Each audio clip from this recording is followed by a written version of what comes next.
Operation തൂഫാന്റെ രണ്ടാം ഘട്ടം ഓണം കഴിഞ്ഞ് ആരംഭിക്കുമെന്നും ഗ്രാമവികസന മന്ത്രി കെ.എം. ഷാജിയുമായി ചേർന്ന് കർമ്മ പദ്ധതി തയ്യാറാക്കുമെന്നും ആഭ്യന്തരമന്ത്രി രമേശ് ചെന്നിത്തല പാലക്കാട് മാധ്യമപ്രവർത്തകരോട് പറഞ്ഞു.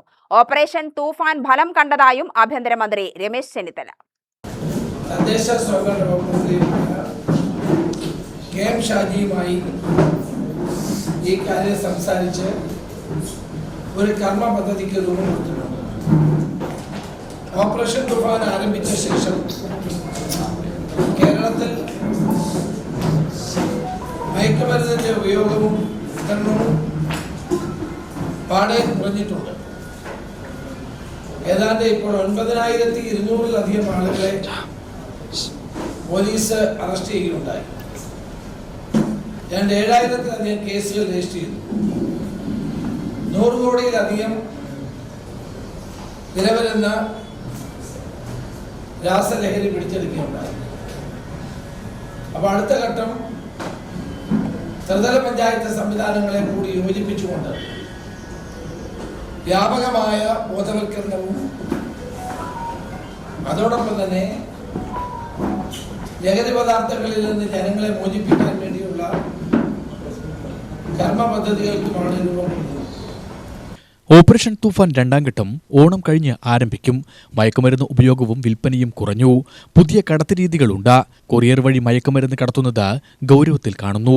ഇത് അവസാനിപ്പിക്കാൻ കൊറിയർ കമ്പനികൾക്കെതിരെ നടപടിയെടുക്കും. കൊറിയർ കമ്പനികൾ സാധനങ്ങൾ പരിശോധിക്കണം. കൊറിയർ കമ്പനികളോട് ഞാൻ ഒരു കാര്യം പാലക്കാട് വെച്ച് പറയാൻ ആഗ്രഹിക്കുന്നു. ഈ പരിപാടി നിർത്തിക്കൊള്ളണം. സ്വകാര്യ കൊറിയർ കമ്പനികൾ പോസ്റ്റ് ഓഫീസുകൾ വഴിയും ലഹരി പദാർത്ഥങ്ങൾ രാസലഹരി അയക്കുന്ന ഈ പരിപാടി അവസാനിപ്പിച്ചില്ലെങ്കിൽ ശക്തമായ നടപടികൾ ഈ കമ്പനികൾക്കെതിരെ ഉണ്ടാകും. ഇന്ന് കൊറിയർ കമ്പനികളിലൂടെ അവരയക്കുന്ന സാധനങ്ങൾ എന്താണെന്ന് പരിശോധിക്കാനുള്ള ഉത്തരവാദിത്വം അവർക്കുണ്ട്. സ്വകാര്യ കൊറിയർ കമ്പനികൾ ഇത് രാസലഹരിയെ പ്രോത്സാഹിപ്പിക്കുന്നത് ശരിയല്ല. അങ്ങനെ ചെയ്യുന്നവർക്കെതിരെ ശക്തമായ നടപടി ഉണ്ടാകും. മാത്രമല്ല, പുതിയ പുതിയ മാർഗങ്ങളാണ് രാസലഹരി വിതരണക്കാരും പിന്നെ മാഫിയയും അവലംബിക്കുന്നു. ഡ്രോപ്പിൻ എവിടെയെങ്കിലുമൊക്കെ ഇട്ടിട്ട് ഫോണിൽ വിളിച്ച് പറയുക. അതുകൊണ്ട് ട്രെയിനിലൂടെയുള്ള ഈ ഡ്രോപ്പിംഗ് പരിപാടി അവസാനിപ്പിക്കണം. പോലീസ് ഇന്റലിജൻസ് സോഴ്സിലൂടെ കിട്ടുന്ന വിവരങ്ങളാണ് ഞാൻ പരസ്യമായിട്ട് പറയുന്നത്. കാരണം കേരളത്തിലെ മുഴുവൻ ജനങ്ങളും ഇന്ന് ലഹരി മാഫിയക്കെതിരായിട്ടുള്ള പോരാട്ടത്തിൽ സർക്കാരിനോടൊപ്പമാണ്.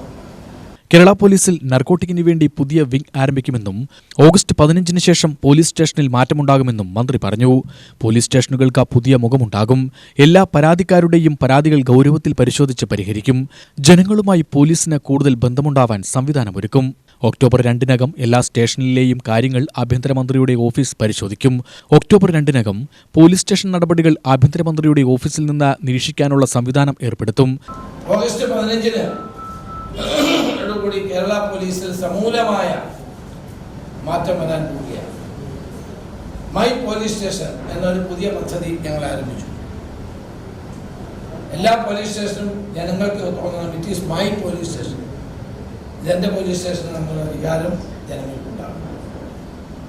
കേരളത്തിലെ എല്ലാ പോലീസ് സ്റ്റേഷനുകളും ഇപ്പോൾ തൂത്ത് തുടച്ച് വൃത്തിയാക്കി പെയിന്റ് അടിച്ച് ഓഫീസിന്റെ മുമ്പിലോ പോലീസ് സ്റ്റേഷന്റെ മുമ്പിലുണ്ടായിരുന്ന ആക്രി സാധനങ്ങളൊക്കെ പഴയ വാഹനങ്ങളൊക്കെ എടുത്ത് മാറ്റി വിറ്റ് അത് വിൽക്കാൻ വേണ്ടിയിരിക്കുക.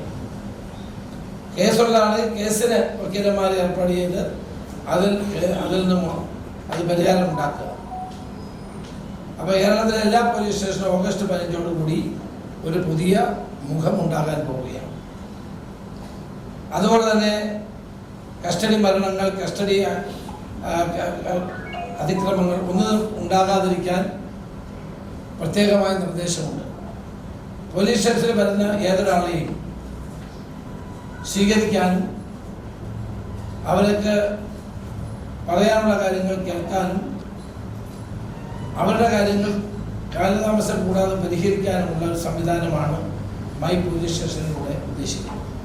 അർജുൻ ആയങ്കി വിവാദത്തെക്കുറിച്ച് ചോദിച്ചപ്പോൾ റൌഡികൾ പലതും പറയും, അതെല്ലാം പോലീസ് നോക്കിക്കോളുമെന്നും തോക്കുപയോഗിക്കാൻ നിർദ്ദേശം നൽകിയത് തനിക്കറിയില്ലെന്നും അർജുൻ ആയങ്കി വലിയ കാര്യമില്ലെന്നും വന്ദേമാതരത്തിന്റെ പൂർണ്ണരൂപം ചൊല്ലൽ കാര്യത്തിൽ അങ്ങനെയൊരു ഉത്തരവ് ഇറങ്ങിയതറിയില്ല, വിഷയം പരിശോധിക്കുമെന്നും ആഭ്യന്തരമന്ത്രി രമേശ് ചെന്നിത്തല മാധ്യമങ്ങളോട് പറഞ്ഞു.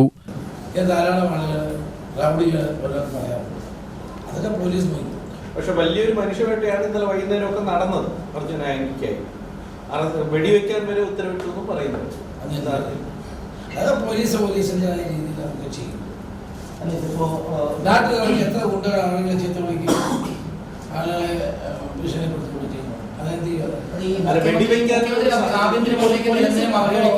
അപ്പോൾ അങ്ങനെയുള്ളവരെ എന്താ ചെയ്യുന്നത്? പോലീസ് അവർക്കൊരു രീതിയുണ്ട്, അത് അവർ ചെയ്യുന്നു. ഈ തോക്ക് ഉപയോഗിക്കുന്ന നിർദ്ദേശം നൽകിയിട്ടുണ്ടോ? അത് ആരോ UTV ന്യൂസ് പാലക്കാട്.